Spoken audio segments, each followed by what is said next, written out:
Here are the book review on Pride and Protest. This is a Pride and Prejudice retelling, so it's got like an opposites attract kind of feel. It is dual POV, but mostly from the FMC's perspective, I would say, and then it's medium spicy.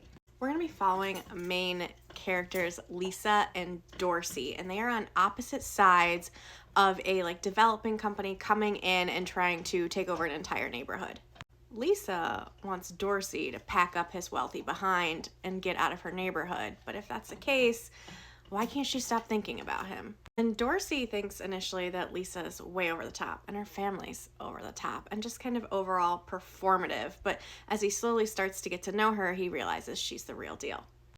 I gave this a 4.25 stars. I think it's a solid romance on its own, but I also really enjoyed the retelling aspect of this. I love Austen. So if you're going to tell me you're doing an Austen retelling, I've got a little bit of criteria for that. Yes, they are romances, but more than that, Austen had a lot of social commentary and she also had satire in her books. So I will take kind of any sort of humor.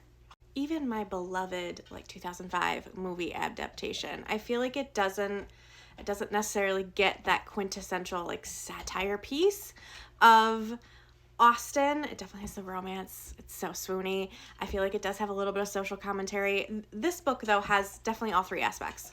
This definitely has social commentary in it, though it's different than the original Austen, right? It's definitely much more modernized, and it definitely has humor in it. I wouldn't call it satire. We're not making fun of society like Austen did, but there's at least a humor component to it.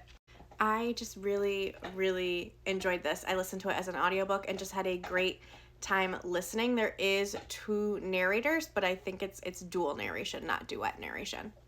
But this book alone sold me on Nikki Payne, so I will be following what she writes going forward.